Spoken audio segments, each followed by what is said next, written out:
let's talk about this first story. This is something that usually this kind of stuff doesn't get covered, but it's kind of important in a way. Kinda. I guess it really depends on what's going to happen here. So this article from The Verge is talking about Mark Lavoie, and Mark Lavoie is the person who is behind a lot of Google's Pixel, the Google Pixel camera, and I believe its success. And this is something that I don't know much about either.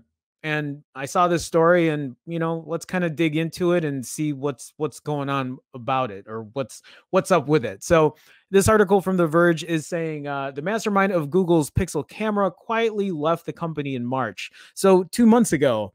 I guess no big hurrah. There wasn't, much. Well, obviously, I'm sure they're going to try to keep it under wraps, or the guys at Google are. And so let's talk about it. Two key Pixel execs. So it wasn't just Mark Lavoie. There's someone else behind it too.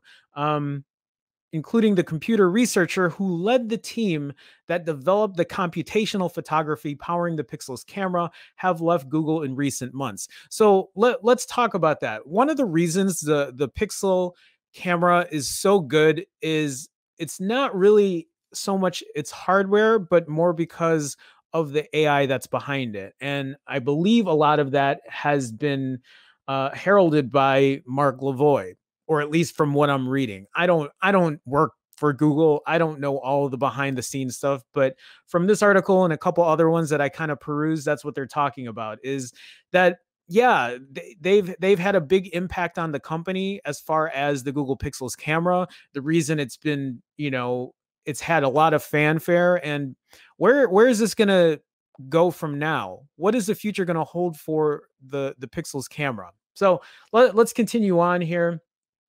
The executives who left are distinguished engineer Mark Lavoie and former Pixel general manager Mario Quiroz. Hopefully I'm saying that right. Quiroz. Quiroz had apparently already moved off the Pixel team 2 months before the launch of the Pixel 4 into a role that reported directly to Google CEO Sundar Pichai. However, he left in January to join Palo Alto Networks, according to the information and his LinkedIn. What is Palo Alto Networks? Is that even related to mobile at all, or is that something completely different? I don't know. I'm not in the loop with this kind of stuff. If you guys know, feel free to chime in and chat and we'll talk about it. Lavoie left Google in March, which is also reflected on his LinkedIn. The report also detailed some criticisms of the Pixel 4 from Google's hardware lead, Rick Osterloh. At a hardware team all-hands meeting in the fall, ahead of the October launch in New York, Osterloh informed staff about his own misgivings. He told them he did not agree with some of the decisions made about the phone, according to two people who were present at the meeting. In particular, he was disappointed in its battery power. And you know what? It kicked him in the ass in 2019. I think out of all the things that Google was given shit for, it was its battery. And I mean, for someone here like the hardware lead, Rick Osterloh, to say that and to have an issue with that, and for them to just go ahead and still release the phone as it was, is, I don't know, man. That's kind of disappointing. You're talking about releasing a phone for $800, and I just don't understand why. Again, I don't know if this is because there's too many hands in the cookie jar here and only one person gets a say, or 18 people get to chime in, but how much is getting heard? I don't know. I don't know. For such a big company that does a lot of things, I just don't know why there are some, I don't know. I don't want to call them imperfections. They're just fuck ups. They really are. Why didn't this get looked into sooner? Why wasn't this an issue from the get-go? My colleague Dieter Bahn, who works on The Verge here, who does a lot of the reviews, also expressed disappointment in the Pixel 4's battery life in his review of the phone. And not just Dieter, everyone's complained about this. This was a big, and here's the thing. I think the bigger issue with this was the fact that here's how I feel about it. The Pixel 4's battery was not good. and it still isn't, right? And a lot of people know that, and a lot of people have reviewed it and said as such. But you want to know why it's such a bigger punch to people is because the iPhone 11 Pro or the iPhone 11, the battery got it. They got the battery right. And because the battery was so good on the iPhone 11 and the iPhone 11 Pro, iPhone 11 Pro Max, because the battery was so good there, it made the Pixel 4 look like shit. I mean, and I'm not saying that the Pixel 4's battery was good in any means. I'm just saying that it even highlighted how much worse it was because the iPhone 11 just completely trounced it as far as battery life. Um, and it's kind of weird to see this, to think that Mark Lavoie, the guy who and Mario here, who worked in the camera department or led the camera department as far as computational photography and its AI, to think that they were so upset. I don't know if it's just about the battery or whatever else was going on. Behind the scenes with the Google Pixel. And who knows, it could have been something else. Maybe they didn't stock enough snacks in the back. I don't know. I don't know what it is. We don't know the real inner workings behind Google and why people left, but maybe they just weren't happy with the way things were going there. So the information also describes how the Pixel 4 didn't sell nearly as well as its predecessors. Google only shipped around 2 million Pixel 4s in the first 2 quarters that the phone was on sale. By comparison, Google apparently shipped 3.5 million Pixel 3 phones and nearly 3 million Pixel 3a phones in the first 2 quarters they were on sale. These numbers also show that sales of recent Pixel phones haven't been nearly as strong as sales for some competitors. Apple sold 73.8 million iPhones in the fourth quarter of 2019 when the Pixel 4 was released, for example. So, yeah, obviously here, we all know that Apple is going to completely, take that market when it comes to phone sales. And I'm not the biggest proponent of what the numbers say. I don't really care about the numbers for sales. What I care about is giving me a good phone that's going to give me a good overall experience. That's going to make me say, hey, I would recommend this phone. That's how you're going to get sales. You're going to do it right. We can talk about lack of marketing. We can talk about all that kind of stuff, but I still think you need to make a good product at the end of the day. So I do have another article that kind of continues onto it, and we'll continue that discussion. I'll go into the chat and we'll talk about it. But this article from Droid Life is talking about how the Pixel 4 launch sounds like a massive disaster for Google, and this just is a continuation of what's going on here. So the Google Pixel 4 and Pixel 4 XL are by no means bad phones, and I agree, they're not bad. They just have issues. And when it first released at $800, it was an even bigger issue. I've said this before, and I feel like I was gypped when I bought this phone. And that's not something I'm just saying, like weeks after the reviews first came out. This is something that I felt initially, that it was just such an expensive phone that I just didn't understand. And it's reflecting today, because now you can get the phone for $500 where it probably should have been priced at. And if they price it at $500, I bet you the reviews wouldn't be as bad, because then they would say, well, it's a $500 phone. What are you going to expect? And people are going to say that now with the iPhone SE. They can take a look over those shortcomings. They can say, it's an iPhone 8. It's an iPhone 8 piece of hardware, but it's $400. It's not the best camera, but it's a really good camera, but it's 800 or it's $400.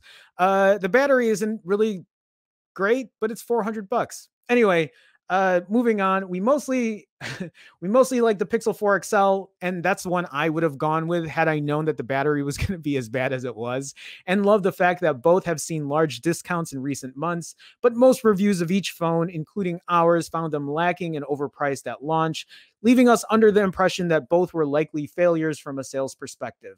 Again, I don't really care about calling a phone a failure because of the sales. Yes, that's going to make an impact, and it's going to affect how phones are released in the future. But I don't give a fuck about the sales numbers. I really do not care about the sales numbers. Give us a good product. The reviews will reflect that, and people will buy them. I guess that's how I feel like my thinking is in my head, but I don't know. There's always a catch somewhere. Marketing plays a big part, but okay. In a report out this morning, we're learning that not only was the Pixel 4 a retail flop, it may have cost the company its camera guru. The head of its hardware division also apparently shared his displeasure with the pair of phones and their features prior to launch. I mean, this sounds bad. On a sales front, okay, we can talk about sales. We just talked about that earlier. Let's continue on. Sales aside, Mark Lavoie, the computational camera guru from Stanford, that has helped the Google Pixel line shape an identity all around having one of the best cameras in the business, has left the company. And this is what has been Google's saving grace, not only for its stock Android software, but the fact that its camera was so good. Lavoie, as you may recall, spent 11 minutes on stage during the Pixel 4 event just this past fall to talk about all of the camera magic his team had built into Google's new phones. He led the team that introduced HDR Plus and Night Sight and the portrait modes found in Pixel phones. Wondering what that means for the Pixel 5 camera and beyond? So are we. That's the big question. Where is this going to go from here? I have said this before, guys, especially if you guys are, if you guys come to watch this every day. I don't know how good this Pixel 5 camera is going to be. I hope it's going to be good. I hope what I've been saying is it needs to surpass the iPhone 11 Pro's camera and the iPhone 12, the iPhone 12 and the iPhone 12 Pro's camera. They need to kill it this year. And whether they do or they don't is yet to be seen. I know there have been some apologists who are saying, well, Google is working on their own custom chip for the Pixel 6. So give them a break, Jerome. Like, give them a pass for the Pixel 5. No, they get no pass. This is $1 billion company. They want brand loyalty. They need to make good products year over year over year. And if they don't, then we're going to call them out on their shit. The same way I do for any company, for Apple, for LG, for whatever. They're going to get they need to be called out because they need to perform better. You want us to spend the money on your phones, then put a good product out. End of story. Okay, so the foundation is there for great cameras, but knowing how poor the camera experience on Google phones were prior to Lavoie, you have to be somewhat nervous about future Pixel phones. That's kind of a fair point. I don't think the cameras were always that bad, but the Nexus 6P was my favorite. That was what got me. I mean, I've had Google phones for a while.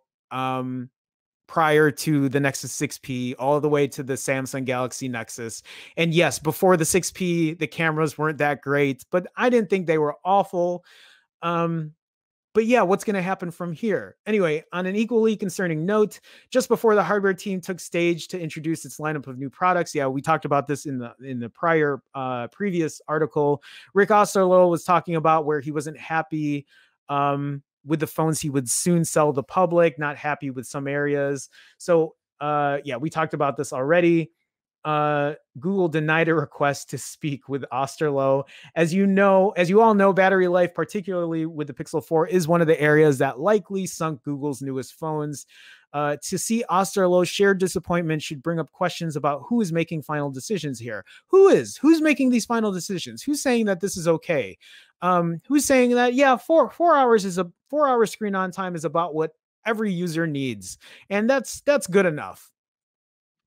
If it was Mario Quiroz, the man behind years of Pixel and other Google hardware products, today's report acknowledges that he has since left the company as well.